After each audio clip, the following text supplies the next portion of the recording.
Alors, guys, j'espère que vous allez bien. Mais très cher, The White. Mais très cher, mais très cher. J'espère que vous allez bien. Bienvenue chez la The White. It's about everything.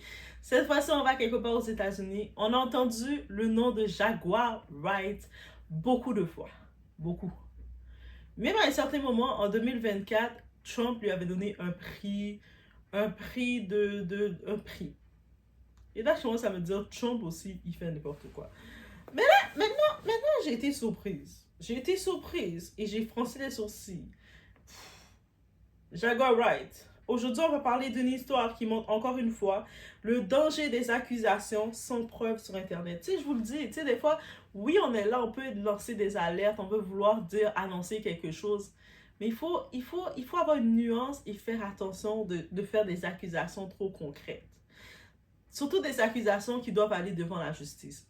Au-delà de brûler la preuve, c'est ça que vous faites, parce que les réseaux sociaux ne sont pas un tribunal. Donc, quand vous déposez une situation qui devait être au tribunal, vous le mettez sur les réseaux sociaux.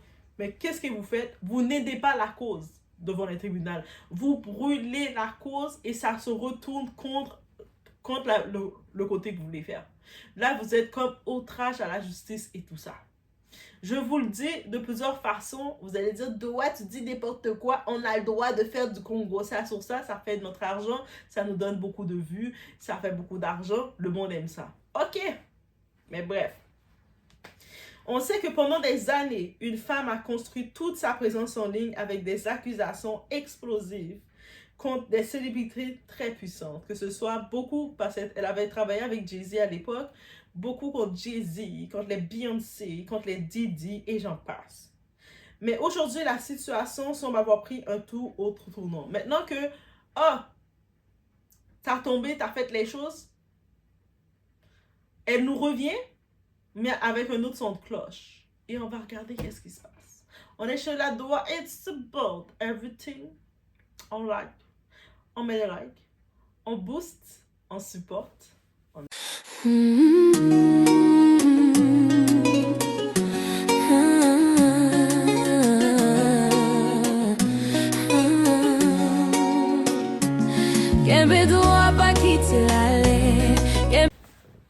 Donc, en effet, depuis plusieurs années, Jaguar Wright multiplie les entrevues, les lives, elle fait beaucoup de lives, où elle accuse plusieurs stars de l'industrie musicale, dont notamment elle a évoqué les Jay-Z, les Beyoncé et plusieurs figures du hip-hop. On se rappelle d'O.C. Diddy, à chaque instant, une déclaration choc qui sortait, mais finalement, elle est où? Ces déclarations ont fait le tour des réseaux sociaux et ont alimenté énormément de théories du complot dans l'industrie musicale. Mais aujourd'hui, Jaguar Wright affirme être victime de harcèlement en ligne et dit avoir besoin d'argent pour se défendre juridiquement. Donc, c'est deux choses différentes qu'elle dit. Elle dit qu'elle est victime d'harcèlement. Ok. Et là, elle dit qu'elle veut de l'argent pour se défendre. Ok. Et là, on tombe sur le fameux GoFundMe, parce que oui, elle a ouvert un GoFundMe qui fait parler. Dans un message publié récemment, elle affirme être la cible de campagnes d'harcèlement, avoir été victime de doxing et swatting et devoir engager un avocat ainsi qu'un enquêteur privé. Pour cela, elle demande des dons via un GoFundMe. Et c'est là que certains internautes commencent à se poser des questions.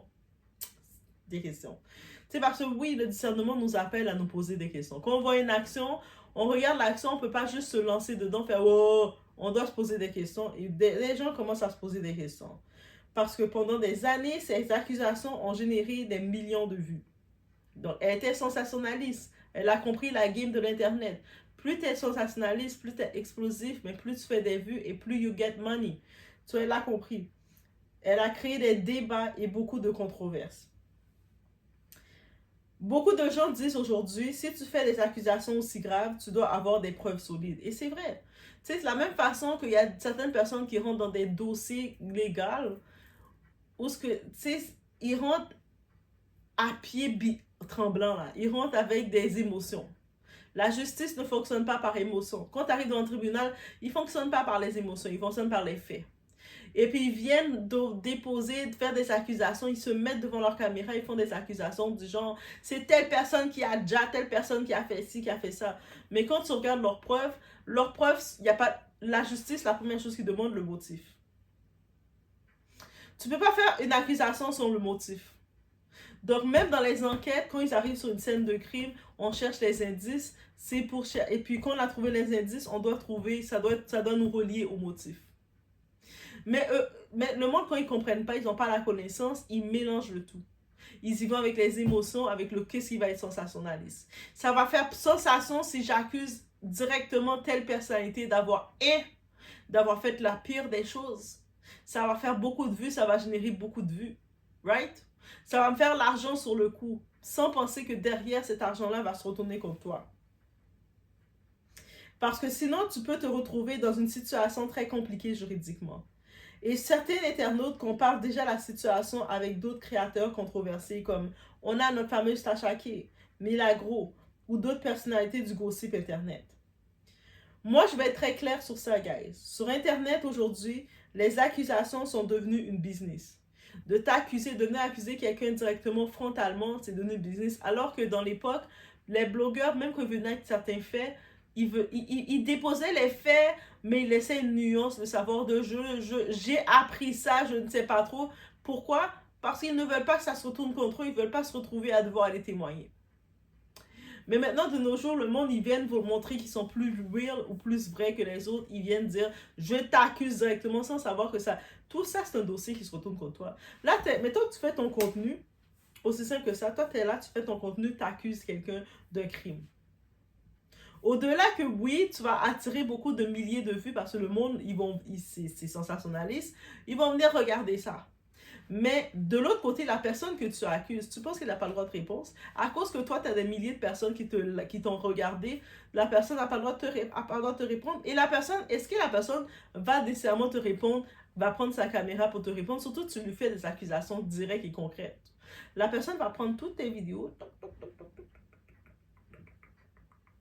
va le remettre à son avocat et ils vont te retrouver. Faut pas croire que tu es sur l'internet, que tu n'es pas retraçable. Tu es retraçable. Tu es déjà retraçable, YouTube te paye. Les réseaux sociaux te payent.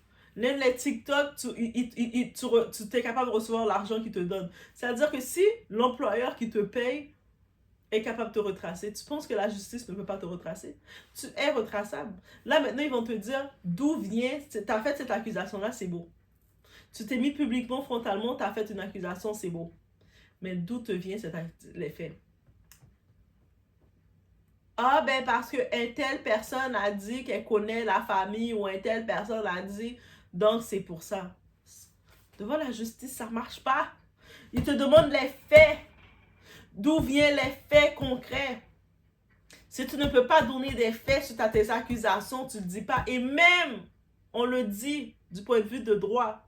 Si tu as des faits concernant, tu accuses quelqu'un d'avoir fait un crime du côté juridique, tu as l'obligation de contacter le côté juridique pour les aviser de tout, pour qu'eux autres ouvrent le dossier pour toi. Toi, tu ne peux pas venir faire la justice au nom du juge parce que même si tu aurais des faits, mais là, devant la justice, le fait que tu as voulu monétiser tout ça, le dossier, tu viens de brûler tous les faits, ils ne peuvent plus l'exploiter devant le juge. Parce qu'ils vont pouvoir dire que tu as utilisé ces faits-là pour créer une controverse, donc c'est brûlé, c'est non exploitable. Donc le dossier que tu voulais faire avancer avec ton désir de faire ton congossa, de faire ton argent, tu viens de brûler la vraie justice.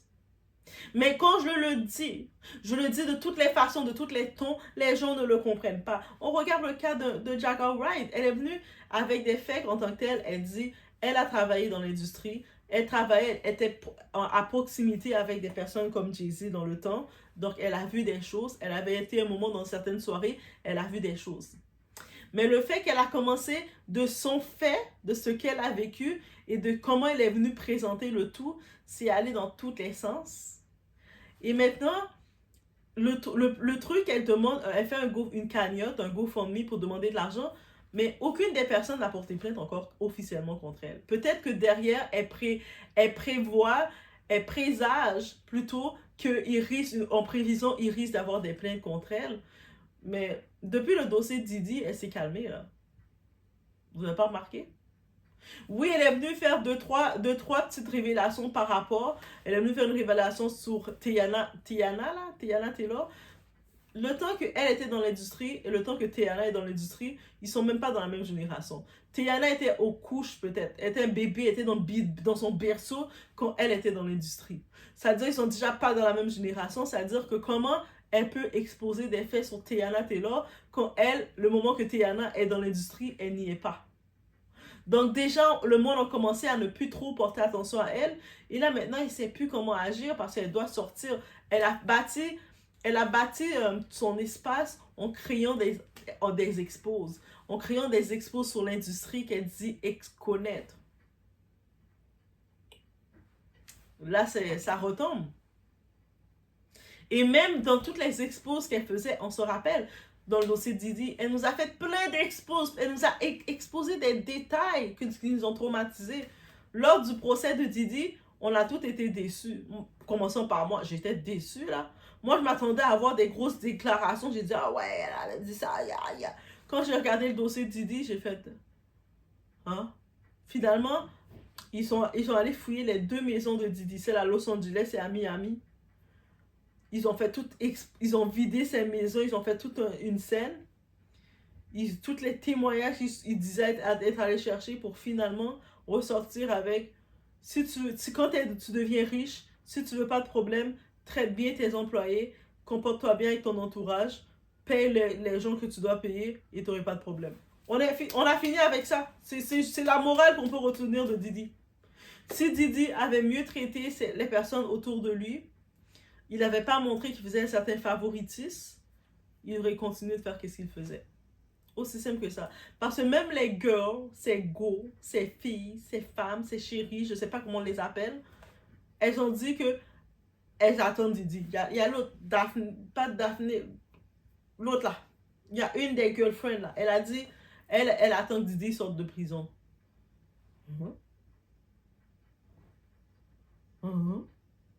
Mais t'as dit qu'il t'a traumatisé, là. Ok, oui, je peux comprendre le traumatisme, c'est une façon différente d'agir sur chaque personne. Mais bref, moi, j'étais comme... Le méchant Didier comme ça, vous attendez qu'il sorte de prison, pourquoi? C'est-à-dire que vous espérez qu'il continue de faire ce qu'il faisait, mais habituellement, dans ce genre de cercle-là, comme on l'a vu pour le cas de Jeff Ramson, il avait été condamné une fois, mais il n'avait pas fait de la prison, j'avoue. Donc, il avait été condamné une fois, en 2008, mais... qu'est-ce qui est arrivé suite à sa condamnation, il continue encore de faire ces trucs. Des fois, eux autres, ils continuent. Même si on les avise, attention, ils continuent, ils sont chauds. Bref, je me dis, c'est possible.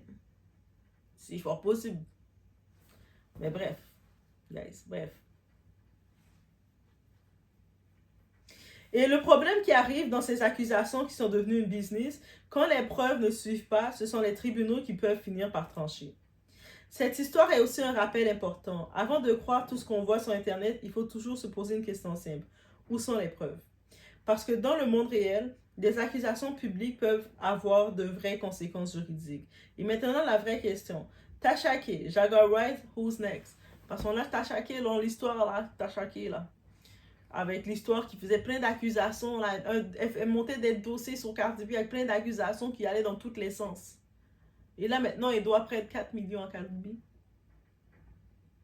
Elle commence à faire des GoFundMe, des cagnottes pour que sa communauté l'aide. En même temps, je me dis, c'est normal. C'est la communauté, c'est vous qui l'avez supporté. Aidez-la. Aidez-la. Vous l'avez supporté dans ça. Ça veut dire que vous l'avez donné du gaz. Ça veut dire que c'est ça qui arrive des fois. Nous, on suit la communauté, on est là. Au début, on y va avec des intentions modestes. On y va, on va parler de ça modestement, et puis on voit la communauté nous supporte dans ça. Elle nous dit, let's go! Là, ça nous donne du jus, puis on y va, on a du gaz à cause de vous. Là, quand on est dans les problèmes, vous n'êtes plus là. Tout d'un coup, vous n'êtes plus là. Oh, vous aussi, là, la communauté. Hein? Donc, je vous laisse sur ce. Faites attention à vous, guys. On se retrouve au prochain vidéo.